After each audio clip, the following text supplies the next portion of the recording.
Jadi hari ini saya nak buat satu ulasan, dua kenyataan ya, yang dibuat oleh Zaid Hamidi selaku Presiden UMNO, di mana salah satu daripada kenyataan ini adalah pelik, dan saya akan mengulasnya dan memberikan apakah jangkaan saya. Ya, sekejap ya.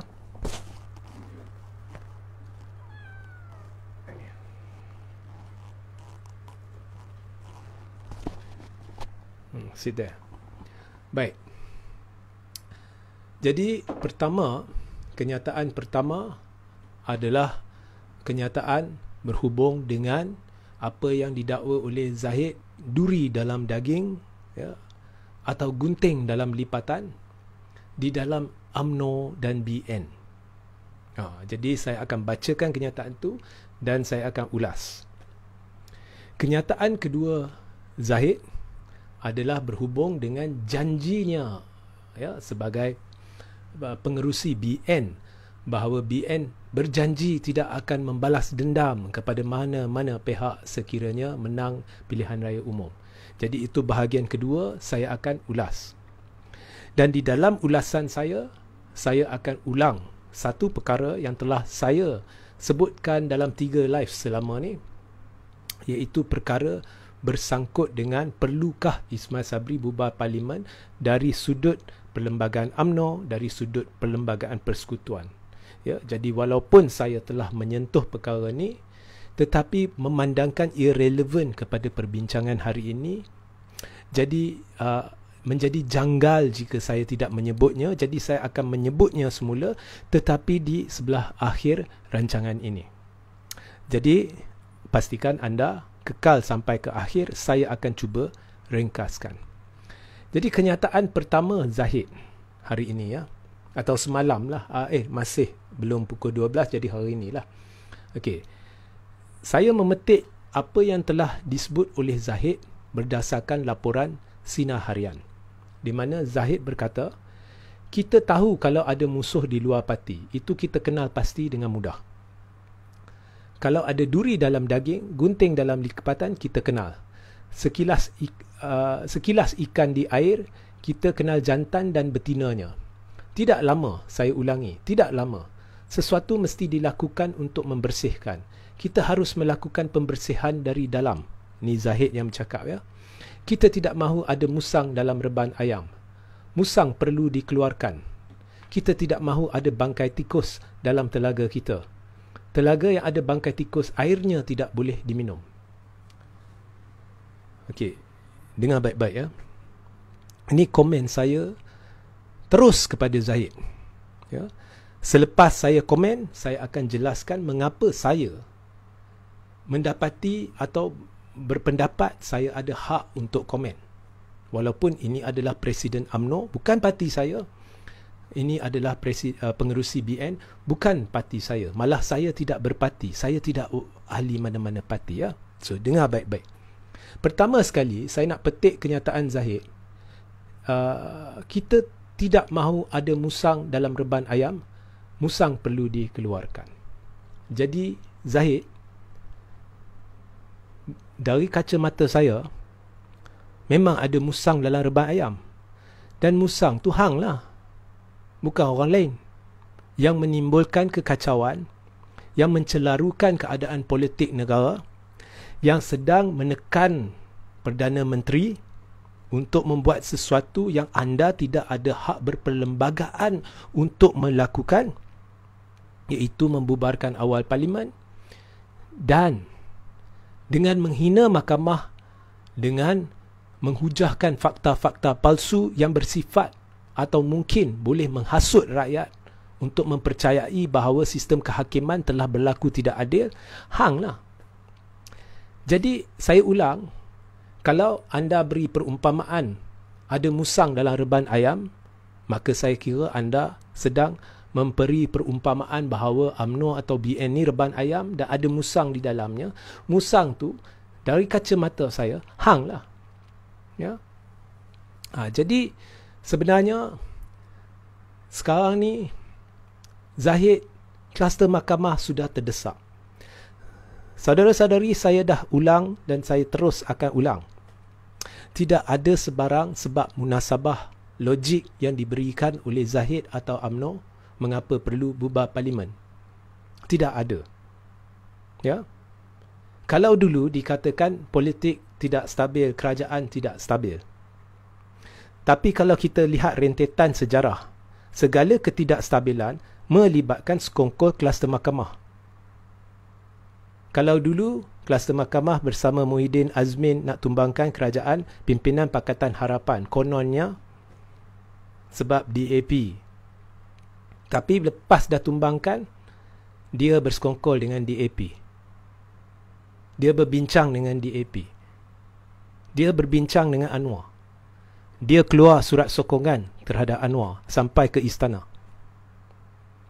Kemudian, lepas dia dah bersekongkol dengan Muhyiddin, dia, kluster mahkamah yang mencetuskan ketidakstabilan kerajaan pimpinan Muhyiddin, dan dia naikkan Ismail Sabri. Dia yang naikkan Ismail Sabri. Sekarang ni kerajaan UMNO. Ya. Kemudian sekarang dia kata kerajaan tak stabil. Jadi perlu ada mandat baru. Benda ni dia dah laung-laungkan sejak Perhimpunan Agung UMNO yang lepas pada bulan Mac. Pada bulan Mac yang lalu, kalau kita kira tempoh penuh Parlimen ke-14 atau tarikh di mana Parlimen wajib dibubarkan, Parlimen wajib dibubarkan pada bulan Julai 2023. Jadi Perhimpunan Agung UMNO yang lepas, Mac lepas, dia lebih setahun. Jadi lebih setahun, walaupun masih tidak merupakan alasan yang kukuh untuk membubarkan awal Parlimen, tetapi sekurang-kurangnya bila orang tanya boleh kata ni lebih setahun ni, jadi kerajaan tidak stabil, kita perlu bubar. Tetapi sampai hari ini Zahid tidak menunjukkan sebarang bukti kerajaan tidak stabil. Kerajaan pimpinan Ismail Sabri tidaklah dikecam oleh Bersatu. Tidak ada. Tidak ada sebarang ugutan Bersatu hendak tarik sokongan. Tidak ada. Malah kita tahu Bersatu tidak akan tarik sokongan. Tidak ada sebarang ancaman daripada PAS akan tarik sokongan. Tidak ada. Tidak ada mana-mana petanda yang menunjukkan kerajaan pimpinan Ismail Sabri akan tumbang. Tetapi ada petanda jelas bahawa satu parti yang kini diterajui oleh seorang pemimpin yang menghadapi puluhan tuduhan jenayah di mahkamah dan enggan letak jawatan, sedang menekan secara tidak berperlembagaan Perdana Menteri untuk mengusulkan pembubaran Parlimen kepada Yang di-Pertuan Agong. Jadi satu-satunya ancaman adalah daripada individu ini dan juga kluster mahkamah dan kem kluster mahkamah, iaitu ahli-ahli Parlimen Barisan Nasional yang bersimpati dengan kluster mahkamah yang sedang menghuru-harakan keadaan politik negara, yang sedang menakut-nakutkan pelabur, yang sedang mengganggu-gugat kemampuan kerajaan untuk berfungsi dengan baik, ya, dengan mendesak diadakan PRU awal, tetapi tidak ada sebab munasabah yang diberikan. Ya. Sekarang sudah masuk bulan September. Kurang dari setahun sebelum penggal Parlimen ke-14 akan berakhir dan Parlimen perlu dibubarkan secara wajib. Kurang dari setahun. Lagilah tidak ada alasan munasabah mengapa perlu bubar Parlimen. Jika ia pun dia dakwa secara palsu lah, tetapi dia dakwa kerajaan tidak stabil, ada banyak solusi-solusinya demi rakyat, ya, demi rakyat, supaya tidak memudaratkan rakyat. Diadakan pilihan raya sekarang pada ketika kos barangan melambung gila pada tahap yang tidak sepertinya sebelum ini, pada ketika ekonomi sedang mudarat, pada ketika pelabur makin tidak yakin dengan negara kita, ya. Jadi ada banyak solusinya. Jika Zahid benar-benar berjiwa rakyat, dia akan beritahu, tak apa Ismail Sabri, kalau kerajaan anda terganggu-gugat, terus usulkan kepada Yang di-Pertuan Agong darurat politik. Sebab kita tak sampai setahun pun nak pilihan raya secara wajib. Jadi, ya sebab Parlimen wajib dibubarkan pada bulan Julai. Jadi pilihan raya wajib diadakan selewat-lewatnya pada bulan September. Jadi setahun lagi sahaja. Jadi kenapa Zahid tidak menjurus kepada nasihat? Tak apa, pergi je menghadap Yang di-Pertuan Agong jika ada apa-apa tanda-tanda kerajaan akan terganggu-gugat, dan usulkan darurat politik. Dan Yang di-Pertuan Agong sudah tentu akan faham betapa perlunya darurat politik supaya anda boleh kekal sebagai Perdana Menteri, supaya keadaan politik boleh distabilkan dengan melumpuhkan politik. Kenapa Zahid tidak memilih jalan itu? Kenapa asyik menekan diadakan pilihan raya? Kalau saudara-saudari perhati, sekarang Zahid tidak memberi sebarang sebab akan perlunya ada pilihan raya. Dan baru-baru ni dia buat kenyataan. Dia kata, apa dia kata, saudara-saudari? Dia kata, jangan guna alasan Parlimen tergantung untuk adakan pilihan raya. Sebab itu bukan alasan. Jika ia pun tak kalah, tak menang, boleh buat gabungan dan boleh bentuk kerajaan. Bukankah ini bercanggah dengan alasan pokok yang diberikan oleh Zahid kepada delegasi dalam Perhimpunan Agung UMNO bahawa BN sah akan menang, sebab itu kita perlu PRU awal? Dan bukankah atas keyakinan dan assurance yang diberi oleh Zahid, delegasi dalam PAU telah memberi mandat boleh buat PRU awal jika dah tahu BN akan menang? Dan bukankah atas keyakinan Zahid, Ismail Sabri berkata, jika benar BN boleh menang, saya tidak akan tunggu sesaat sekalipun. Jadi kenyataan terkini Zahid berbunyi, saya tidak yakin BN akan menang. Jadi kalau kita lihat mandat PAU, ianya sekarang berbunyi, oleh kerana BN tidak diyakini akan menang, berdasarkan kenyataan Presiden, maka tidak perlu ada PRU awal. Ini berdasarkan mandat PAU, ketetapan PAU. Dan jika orang-orang UMNO, kem kluster mahkamah yang cuba spin dan kelirukan orang ramai, nak spin kononnya Ismail Sabri perlu atau wajib akur kepada ketetapan parti, maka ketetapan PAU sekarang, oleh kerana Presiden parti sendiri dah beritahu secara langsung atau tidak langsung bahawa BN memang tidak atau dijangka atau tidak diyakini boleh menang, ketetapan PAU sekarang berbunyi, oleh itu tak perlu ada PRU awal, kerana delegasi memberi mandat untuk diadakan PRU awal jika BN boleh menang. Janji Ismail Sabri tidak akan tunggu sesaat sekalipun untuk bubar Parlimen adalah berdasarkan keyakinan BN akan menang. Ya? Jadi ketetapan PAU sekarang berbunyi tak payah bubar Parlimen. Jadi jika Ismail Sabri didesak untuk menurut ketetapan parti, maka dia perlu mengutamakan ketetapan PAU. Sebab saudara-saudari, saya dah ulang dan saya akan terus ulang. Ketetapan PAU mengatasi segala-galanya berdasarkan perlembagaan UMNO. Jadi ketetapan MKT pun boleh tolak tepi. Ketetapan PAU setahun sekali, itulah ketetapan yang utama. Jadi berdasarkan ketetapan PAU, Ismail Sabri tak payah ubah Parlimen.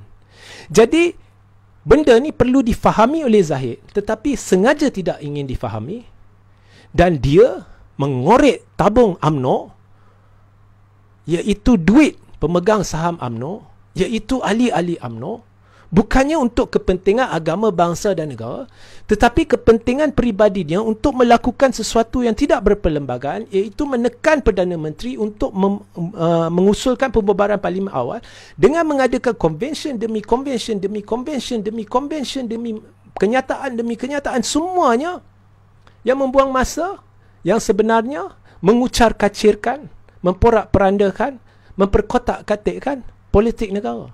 Dan oleh kerana kenyataan-kenyataan ini dibuat di umum, oleh kerana kenyataan-kenyataan ini tindak tanduk Zahid, sikap Zahid sedang menghuru-harakan keadaan politik negara, meresahkan rakyat yang tengah tersepit, maka atas dasar itu sebagai rakyat, saya wajib dan berhak untuk membicarakannya, untuk komen, untuk memberi ulasan demi rakyat. Jadi sekarang ni saya dah beritahu Zahid terdesak. Jadi tidak mungkin semua ni orang akan percaya bahawa Zahid hanya memikirkan rakyat dan mengusulkan pembubaran Parlimen awal sebab dia rasa kerajaan Ismail Sabri terancam. Yang ancam dia. musang dalam reban ayam dia. Ya. Jadi sekarang ni dalam keadaan terdesak, saya dah beritahu apa-apa boleh berlaku. Dan bayangan seperti biasa yang diberi oleh Zahid sentiasa tidak jelas dan membuang masa. Tetapi kalau kita tengok rentetan peristiwa-peristiwa, kita tengok segala hujahan saya, bayangan diberikan bahawa sebenarnya target-target dia adalah orang-orang yang mengingkari keputusan parti bahawa Parlimen perlu dibubarkan segera dan PRU diadakan segera. Dan atas, untuk menjelaskan perkara ni, hujah saya kepada Zahid, dua ya. Pertama, ingat Zahid, tugas berperlembagaan atau fungsi berperlembagaan ataupun peranan berperlembagaan Ismail Sabri mengatasi peranan beliau dalam parti. Kerana dalam parti ianya hanya bersandar kepada perlembagaan parti. Tetapi dalam peranan dia sebagai Perdana Menteri bersandar kepada perlembagaan persekutuan. Dijelaskan, ditakrifkan menerusi peruntukan perlembagaan persekutuan. Dan itu menjadi keutamaan. Peranan Ismail Sabri sebagai Perdana Menteri bukannya ditakrifkan atau dimaktub di dalam perlembagaan parti. Bukannya ditentukan oleh parti. Malah perlembagaan persekutuan buta parti dalam hal-hal bersangkut paut dengan tugas Ismail Sabri sebagai Perdana Menteri. Malah perlembagaan persekutuan buta parti dalam apa jua, tidak sebut pun parti, melibatkan tadbir urus negara, fungsi Ismail Sabri. Menurut perlembagaan, Ismail Sabri hanya bertanggungjawab kepada Yang di-Pertuan Agong, kepada rakyat, kepada kerajaan. Ismail Sabri tidak wajib secara berperlembagaan untuk meneliti, mengikuti atau mempertimbangkan sekalipun apa jua ketetapan UMNO. Kerana peranan Ismail Sabri sebagai Perdana Menteri dan peranan Ismail Sabri sebagai ahli parti adalah dua peranan berbeza yang saudara-saudari saling tidak bertindih. Itu pertama, Zahid. Jadi Ismail Sabri tidak perlu menuruti apa-apa jua perkara yang dibangkitkan oleh Zahid, dan segala yang dilakukan oleh Zahid termasuk menghina mahkamah dan menimbulkan risiko rakyat terhasut untuk mempercayai bahawa berlaku pendakwaan terpilih, berlaku ketidakadilan oleh hakim mahkamah dalam kes Najib. Kesemua ni sedang menghuru-harakan politik negara dan sedang meresahkan rakyat. Kedua, memandangkan semua ni, khususnya memandangkan tidak ada sebarang sebab munasabah yang diberikan oleh Zahid perlunya PRU awal, malah memandangkan Zahid hanya bertumpu kepada PRU awal, sedangkan Zahid jika benar-benar berasa kerajaan pimpinan Ismail Sabri terancam, dia boleh sahaja menasihati Ismail Sabri untuk mengusulkan darurat politik kepada Yang di-Pertuan Agong. Rakyat akan syak bahawa segala yang dilakukan oleh Zahid adalah demi menjaga kepentingan diri dia, supaya andai kata BN menang, Zahid boleh sama ada menjadi Perdana Menteri ataupun mencalonkan pihak yang difikirnya bersimpati terhadap kluster mahkamah untuk cuba menyelamatkan tengkuknya andai kata BN menang. Dan syak ini diperkukuhkan lagi dengan hakikat bahawa Zahid adalah presiden sebuah parti, satu-satunya presiden yang berdepan dengan puluhan tuduhan jenayah. Bukan jenayah ringan, jenayah berat, salah guna kuasa, rasuah. Ya? Jadi bila Zahid keluarkan kenyataan begini, saya nak beritahu Zahid, sekarang ni rakyat Malaysia menuju ke PRU 15. Jika PRU diadakan tahun ini ke, tahun depan ke, memang keyakinan tinggi dan hari ini saya membuat ramalan secara rasmi, prestasi BN akan merosot berbanding dengan PRU 14. Adanya Zahid ke tak adanya Zahid akan merosot. Kerana rakyat terujar dengan pemenjaraan Najib. Rakyat terujar dengan melihat kebebasan mahkamah dan keadilan, ketelusan sistem penghakiman. Dan rakyat ingin mengekalkan perkara ni. Dan saya terlalu yakin berdasarkan pergaulan saya dengan orang-orang di luar dan berdasarkan pembacaan politik saya, ramai akan keluar mengundi. Dan bila ramai keluar mengundi, tidak akan berlaku pengulangan apa yang berlaku di Johor. Di Johor, sesuatu yang pelik berlaku. BN menang 2/3 walaupun dia sebenarnya menunjukkan prestasi yang merosot dari sudut jumlah pengundi berdaftar yang mengundinya. Disebabkan hampir 50% tak nak keluar mengundi sebab dah muak. Sebab mereka tunggu PRU15. Sebab tak ada kumpulan alternatif. Jadi mereka tak nak keluar mengundi. Sekarang ni rakyat ada sebab nak keluar mengundi. Dia nak pastikan BN tidak menang untuk elakkan risiko sama ada Zahid, jika Zahid kekal Presiden menjurus PRU15, ataupun mana-mana pihak dari kem kluster mahkamah, iaitu pihak yang bersimpati terhadap kluster mahkamah, dinaikkan menjadi Perdana Menteri dan risiko berlakunya campur tangan dalam urusan mahkamah atau sistem kehakiman. Maka untuk mengekalkan kebebasan mahkamah dan sistem kehakiman, rakyat akan pastikan BN tidak sekali-kali akan kembali berkuasa. Jadi BN memang dah nak kena teruk. Saya dipahamkan penyumbang dana pun menjarakkan diri dari BN. Bayangkan jika Zahid kekal sebagai Presiden UMNO, lagi mudarat. Jadi bila Zahid, saya dah kata dulu, bila Zahid cerita keadilan, di manakah sifat keadilan Zahid ni, prinsip keadilan Zahid ni, sedangkan Zahid tidak berlaku adil kepada akar umbi UMNO kerana kekal Presiden UMNO, walaupun ini memudaratkan negara dan menimbulkan situasi yang mungkin akan memudaratkan UMNO menerusi penolakan beramai-ramai pada PRU15. Ya. Jadi apakah keadilan yang dicerita oleh Zahid, sedangkan Zahid sendiri hanya melakukan perkara untuk kepentingan diri, bukannya demi agama, bangsa dan negara. Ya. Jadi inilah situasi sebenar di dalam UMNO. Dan apabila Zahid kata, ya, musang dalam reban ayam, ya, saya nak nasihatkan Zahid, dalam keadaan terdesak, jangan sekali-kali terfikir nak pecat Ismail Sabri.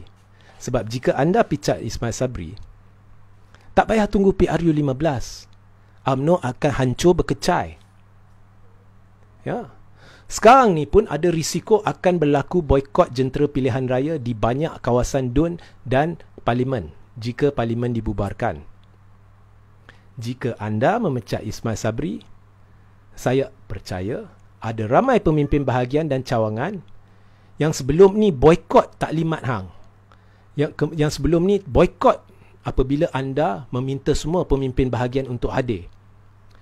Ramai daripadanya akan berundur dari jawatan mereka. Saya fikir itu yang akan berlaku. Dan akan berlaku boikot besar-besaran jentera pilihan raya dan akar umbi di kawasan-kawasan Parlimen dan DUN. Dan akan berlaku undi dendam sekiranya Parlimen dibubarkan dan pilihan raya diadakan.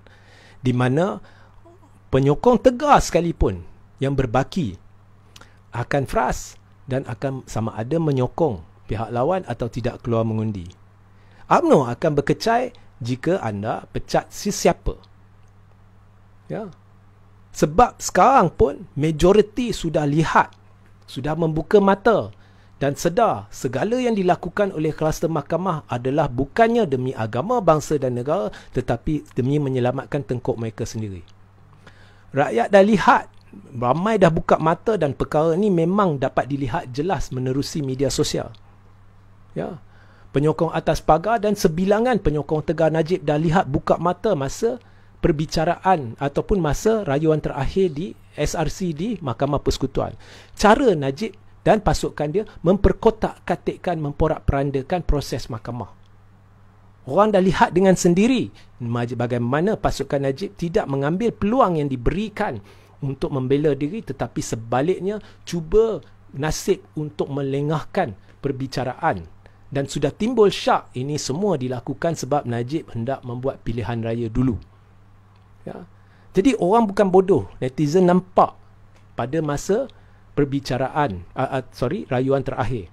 Mereka nampak ada sesuatu yang tak kena, seolah-olah Najib tidak dapat membela diri dan hanya menggunakan helah untuk melengahkan keputusan Dan apabila Najib memberi kenyataan sistem mahkamah tidak adil terhadapnya, kita lihat ramai sudah tidak percaya. Sebab itu solidariti bersama Najib gagal. Sebab itu Ahmad Maslan kata 70% dalam UMNO menyokong Najib. 70% dari 3 juta saudara berapa? Ya, 2 juta lebih. Tapi petition yang merayu agar Najib diampunkan dalam 4 hari tak sampai mencecah 8,200.